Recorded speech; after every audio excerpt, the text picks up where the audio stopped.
I want to say a quick word about dispensationalism because there is something that looks like dispensationalism floating around, which is correctly called hyper dispensationalism. And it's the idea that the church didn't start until Paul's ministry began. Uh, and that books like Hebrews and Peter and others were not for the church, but for Jews. And then they go so far as to say that the church used to be, or the Israel was under works, and during the tribulation it'll be works again. That flies in the face of Pauline revelation, which shows us that uh, justification has always been a matter of faith apart from works. With David or with Abraham, whether they were under the law or not under the law, it was still faith apart from works that justified them. And that justification, uh, what you inherit changes. If you were born under the kingdom, what you would inherit as a matter of being a citizen of the kingdom, an Israelite, would be a matter of land in the new covenant. But the church, we also are justified by faith, but what we receive is different. Our trajectory is to be conformed to the image of Christ and glorified. And what we receive is the life of Christ in our spirit, and we are regenerated to become the sons of God. So our inheritance and our portion is very different, but the means of justification is still the same. The Old Testament saints believed in Christ as the seed that was promised. We believe in Christ as the seed that came. They believed in death and resurrection, and we believe in the prophets longed to see into they longed to and inquired into the sufferings of the Christ and the glories which would follow, right? And that's what we are beneficiaries of in the church. So our faith, the faith that saves us, is still in the gospel. Galatians tells us that the gospel was preached to Abraham. Nothing changed. When he was promised the seed and the land, he was promised Christ. Christ is the reality of the seed and the land. And he's the seed of David. He's the seed of Abraham. He's going to come back and confirm. Came to confirm the promises made to the fathers concerning the kingdom, and he's going to come and deliver them their kingdom.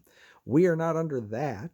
We are coming with him and will share with him in that rule as his bride and counterpart. So we have a different position and a different portion because of when we got saved, when we got justified. And that is just God's allotment. You know, he decides. I couldn't decide what group I wanted to be a part of. All I can do is believe the gospel that's presented to me in the age that I'm alive to receive it, right? Okay, well, the classical dispensationalists, one thing that they were raised up to do was to um, bring about a distinction between the church and Israel, right? And the reason they were raised up to do this was because the church had been thoroughly Galatianized.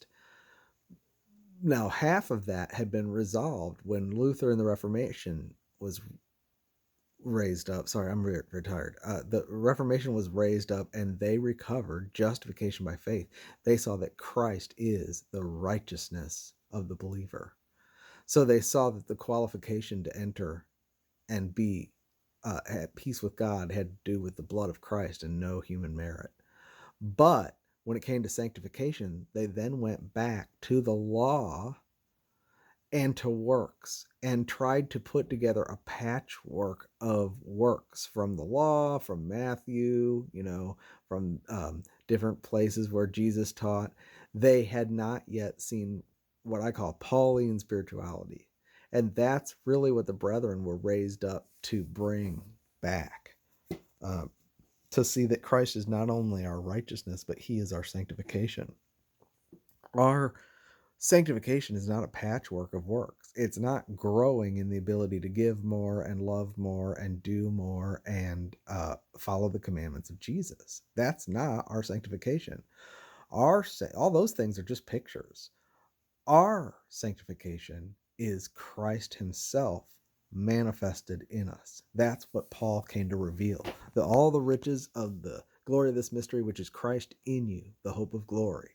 And no, Jesus did not reveal that mystery in its depths and clearly teach it while he was on the earth. Now in John, we see him talking about the organic union and the vine and the branches, and that when in the day when he sends the Spirit, we will be one with him, and he will be in us as he is in the Father, and the Father is in him. He shall be in us, and we will be in him. The mutual abode of God and man. That is in John, and he spoke it in the upper room, and they wouldn't have been able to understand a word of it because it was spiritually discerned and they weren't regenerated. But it was recorded by John later, 30 years after Paul died, by the way. And Paul was given the task of clearly teaching the doctrine of the mystery of Christ. So you can't, I've said it many times, you cannot overstate the uniqueness of Paul's ministry. If you take it out, you don't have Christian sanctification. You don't have that Christ is my sanctification, and that it's no longer a matter of taking up the cross and following him. It is that I have been buried with him in baptism into his death, and the crucifixion of Christ was my death. I died with him on the cross. And now I have his Spirit, and that Spirit is the Spirit of life, the life-giving Spirit, who is in me with the reality of everything that Christ accomplished in his death and resurrection to be applied to my members and to my spirit, so that my spirit is life and my body is dead because of sin, and my spirit is life because of righteousness, because I have the Spirit of Christ. He dwells in me, and by having a heart full of thanksgiving and realization of what he has done for me, which is called the gospel, I spontaneously am filled with the Spirit, which subdues my flesh. Doesn't make me sinlessly perfect, but that is how sanctification is walked out. He subdues my flesh and renews my inner man, renews my mind, and fills me with life and peace. And then I walk, and my walk is no longer I who live. I've been crucified with Christ. It's no longer I who live, but Christ who lives in me. And the life that I now live, I live by the faith of the Son of God who loved me and gave himself for me. That is the Christian life. The Christian life is not a patchwork of trying to get better at being a better giver, or loving God more, or not committing adultery, or not doing this or doing that. That's not growth in sanctification, because you can stop doing all those things and not be sanctified. Buddhists do it. To be sanctified means to be on the altar, right? I'm crucified with Christ. I'm dead with him, and I'm joined to him. He is my holiness. I don't have a holiness apart from Christ. There is no such thing as sanctification apart from Christ. Look at Leviticus and all the offerings in the tabernacle and the priesthood. There is only the offerings and the bloodshed for sanctification, and there is no sanctification apart from Christ, even in the pattern under the law. So we have to see that our sanctification is Christ. And I'm anticipating that someone's going to say something, call me a hyper-dispensationalist soon, because I talk about Pauline spirituality, and people they don't see this. They do not see that Christ is our sanctification. They look at it as a patchwork of works. And so they can speak strongly about justification, but then they're confused about sanctification. And that's my main thing. My main thing is the sanctification, which is Christ manifested in my mortal body. That's what Paul revealed. Not I'm striving to do this and become better at that or do anything. It is a matter of beholding Christ by faith and seeing what he's accomplished, and seeing that not only did he shed his blood for me, but he crucified me with himself, and I died with him. And now I'm walking in newness of life by his Spirit as I believe in what he's done and have a heart full of thanksgiving about it. And this is a real sanctification that works. What do I mean it works? It fills me with thanksgiving and makes me love the Lord. What else can there be? The real sanctification makes you love the Lord. It doesn't make you necessarily a better person. That's not the point. No, it will clean you, because Christ is the living water and he refreshes and washes us, But that's not the goal. That's not the focus. The focus is that I would be one to Christ and be attracted to him and would gain him, and would count everything as loss, that I might obtain laying hold of Christ, that I would lay hold of Christ, right? And he can be manifested in us.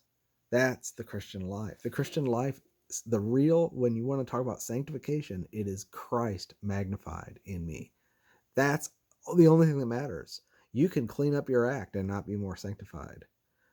So, now the brethren were raised up, and I'm talking about, everybody's familiar with Darby because they know that they got the rapture from him, and that's it. That's all they know. They don't see that the brethren were raised because they haven't read the brethren. To see, you cannot improve on their ministry when it comes to grace. They really brought all this stuff out, and people, when I talk about Pauline dispensationalism, they're like, "Oh, you're a hyper dispensational." No, this is classical dispensationalism. This is what the brethren were raised up to bring to light, was to recover this emphasis in Paul's ministry of Christ in us, in contrast to the law and the kingdom teachings, which belong to another time. They were shadows of Christ. They were shadows, right? Christ is the reality. But then also there are literal promises of a new covenant, that will be fulfilled for Israel when she comes to be restored and inherit her kingdom. That's really going to happen.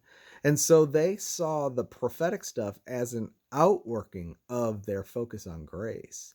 And unfortunately, in the Western church, we're very familiar with what we think is their ministry because people have read Left Behind and think they know what the rapture is, but they don't understand that the brethren were a recovery of Pauline theology, and it's been lost again.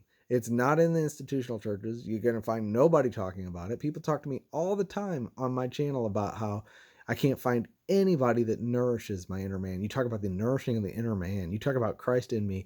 You talk about how to go on in this thing. Everybody else is parked at justification. And it's true, justification is very important. But then if I go on to talk to someone who can talk strongly about justification, what I find out usually is that, yes, they're clear that Christ is their righteousness, but when it comes to sanctification, they'll actually argue with me to get me back, to put it back on works. So it's justification by faith and sanctification by works. That's the way that institutional churches are today, and most so-called grace believers. Now, they are grace believers. They are regenerated.